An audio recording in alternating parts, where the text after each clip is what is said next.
Ladies, gentlemen, and flameborn of all ages, it's been nearly 2 years since Enshrouded first hit early access in January of 2024. And with the game getting properly into gear in preparation for the full 1.0 release in spring of 2026, there's a lot going on right now with the game. Since the last time that we talked about it, there have been some changes, including the Thralls of Twilight update back in May, with a major focus on giving more depth to the Shroud mechanic itself, one of the obviously most important parts of the game given it's called Enshrouded. This included a bunch of new enemies, new areas, and even the ability to just build Shroud tentacles in your own base, because why not, honestly? Keen Games, the developers behind Enshrouded, have been working towards all of the goals on their roadmap, and this week marks a pretty major milestone in that direction with the brand new Wake of the Water update that hit the game on November 10th. Whether this is your first time seeing the game, or if you've been following it along through the updates, maybe you even did play it for a little while and then took a break and are considering if now might be the time to come back, I was able to jump in and check out the Wake of the Water update a bit early thanks to the folks over at Keen Games for sponsoring the video. And so today I'll go over a bit of a roundup of Enshrouded as a whole, what makes it sort of stand out in a unique way, and then we'll get into what is new with the Wake of Water update specifically, and if it looks like something that you might want to play, you can click on the link down in the video description to check the game out for yourself. That said, let's start by just talking about Enshrouded more generally, either as a refresher for those who haven't been around for a bit, or as an introduction for those new to the game as a whole. The general genre description used for this game is a survival action RPG, which is to say that it has a lot of survival game type elements, but at its core, it's also just an action RPG style game. It's got action RPG style combat, but the survival aspect is fairly robust too, with a fairly freeform building system with loads of potential for player creations. Some of the buildings that I've seen from players in this game are just like incomprehensible levels of project to imagine someone putting together in this game itself, and it's honestly super inspiring to see stuff like this. Like this one, which is literally just a beautiful floating fortress in the sky. I mean, come on, how cool is that? You can play this game solo, or you can play on servers that support up to 16 players, which means that you can do either the building or the adventuring in groups with friends or by yourself, whatever your personal preferences are. That said, one thing that I mention anytime I talk about this game is it is one of the very few survival games that feels like it would rather reward you for doing survival elements instead of punishing you for not doing them. There is a food system in the game, but instead of like a hunger bar that depletes and weakens you if you don't eat, you instead get buffs when you do eat, so you are rewarded for doing the thing instead of being punished for not. And then of course you lose the buffs over time, so the incentive to keep eating and keep having the food on a timer is to keep the buffs. And personally, I much prefer this style of game design generally, and this even extends to things like death, where you will drop your crafting materials when you die, but not any of your like actual usable gear or your equipment, or at least that's what these settings are like by default, because there are customizable difficulty settings if you want to tailor your experience a different way, and if you want it to be more punishing.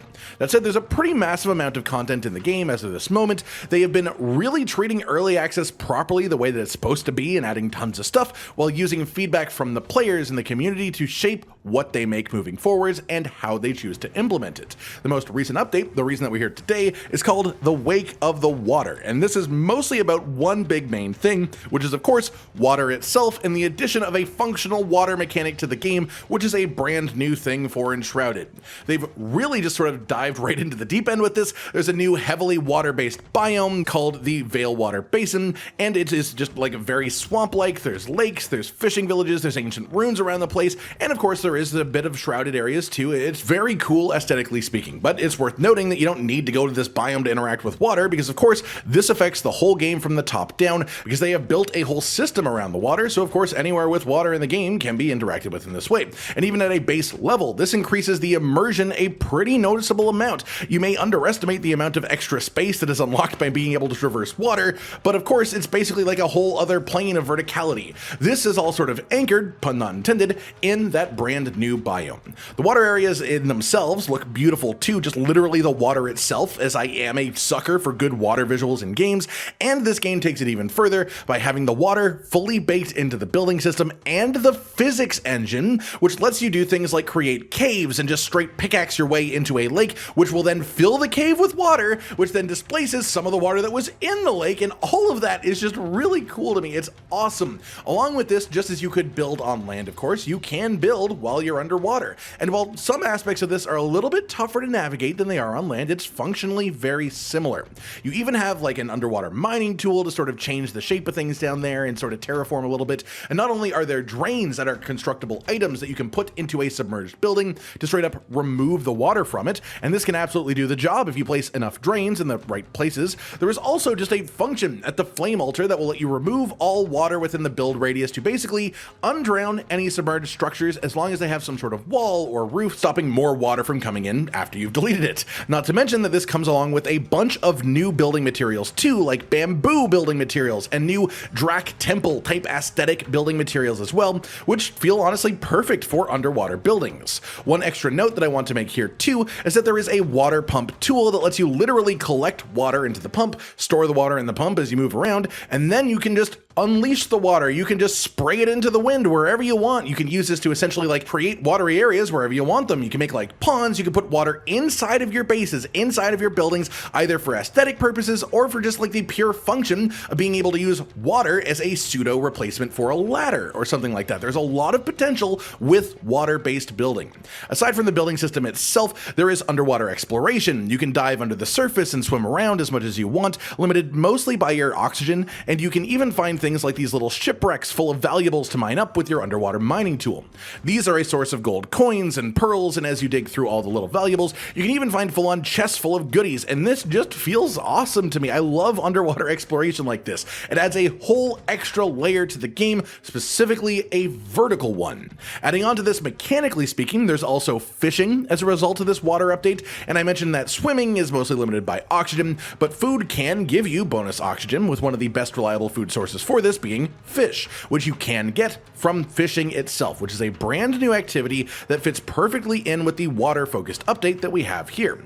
Fishing as an activity in the game is pretty solid. They've done it in an enjoyable way. You choose your bait, you cast your line, you decide the power to choose how far into the deeper waters the line goes, and then you wait for a bite to happen. Once there's a bite, you use the interact prompt to begin the mini game, because fishing is a mini game. Sometimes you'll get inanimate objects that won't even give you a mini game, you'll just pull them right out, but usually you will get some sort of fish. These fish can range quite a bit in the difficulty of the minigame. There are little 1-bar guys, and the green bar on the left is essentially the durability of your fishing line. The red bar on the right is the fish's stamina, so the more bars of red are there, the bigger, nastier fish you've got caught here. The green bar depreciates over time. The red bar depreciates as you successfully pull the rod in the opposite direction that the fish is trying to move. So it's basically a minigame of can you recognize the motion of the fish and react correctly before your line breaks. For smaller fish, this is relatively simple, but I have seen fish with loads of stamina bars that I've not even managed to catch with the basic fishing rod yet,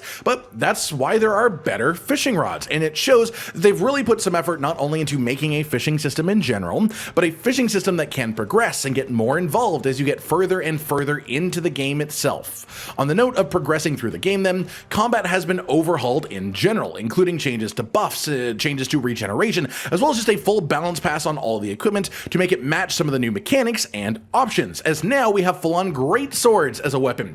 Two-handed swords. This is a weapon type that fills a gap a lot of people were missing out on in the game, and they're honestly really fun to use. Very, very, very slow weapons, but hard-hitting, they are satisfying, not to mention that personally, I just think blocking and parrying with a gigantic sword feels really cool. This edition also comes with new weapon skills, gems, and new armor sets too. There's a new enemy faction in the game called the Drak. They are essentially lizard men who come in various sizes, shapes, and flavors. Some of them are more built for land combat, some of them are more built for water combat, because some of these enemies will actually just try and fight you from water straight up. And I found these guys to be pretty cool to fight. Good variety of enemy types among them, distinct aesthetics from other enemy types in the game, and recognizable telegraphs and attack patterns that made it fun to anticipate them with parries or dodges. Past this, there are some new wild enemy types like animals, things like crabs, which are one of my favorite real-life creatures, though these ones are a little bit more purple and more mutated and a little bit more aggressive too than our crabs on Earth. And there are also the veilwater snapjaw, which are new like crocodilian style enemies, and both of these are actually tameable creatures as well. On top of which, there are also tameable capybaras if you want to get your hands on the largest species of rodent in the world, or at least in our real world that's the case. I can't say whether or not Embervale has larger rodents, but they're gorgeous, they're beautiful, they're just so precious, and I'm glad that we can have them all under our own. And that's pretty much all of the big meaty new stuff that might draw you in if you've been keeping a bit of an eye on Enshrouded but not tried it for yourself yet. But for those who have played the game a bunch in the past and then stopped for whatever reason, there again has been a full rebalancing of weapons and armor and a lot of the aspects around combat as a whole. But also there are quality of life improvements for the game too, and in general the game is simply looking much more complete than the last time I checked it out. As we get nearer and nearer to the full release, the whole picture is just coming together here. We're still not quite at 1.0 just yet, but you can feel how close we are. And while this is only one of the many updates the game has had since early access began, in a lot of ways I feel like this is one of the biggest steps towards it being finished, just in terms of the scope of how it can be expanded in the future, with water physics being such a big deal,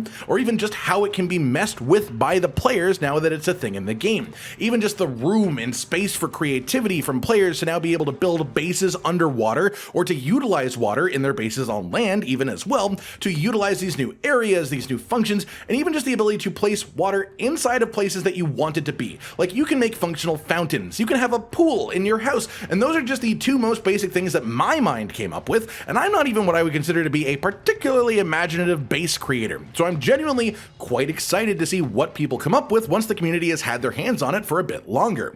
That just about does it for today then, everyone. A fresh look at Enshrouded with the release of its newest update, the Wake of the Water, and I'm very interested to see how the game continues to evolve on its path towards full release quite soon. I hope you've all enjoyed the video, and again, if you're interested in checking out Enshrouded, there is a link you can follow down in the description of the video, and I hope you enjoy it if you take the plunge. Yes, that was another water pun. Like if you liked the video, subscribe to the notification bell for more, and most importantly, ladies and gentlemen, until next time, stay sweet. Josh, Cotton, and Hollow with the videos, dropping the humor like a hammer on your tippy toes, bringing entertainment on a daily arrangement to take our insanity and turn it into entertainment. Yes, I said entertainment twice, to reiterate that it is nice to look into your faces on a mostly daily basis when you let us in your homes to make the whole world a stage. Goodbye.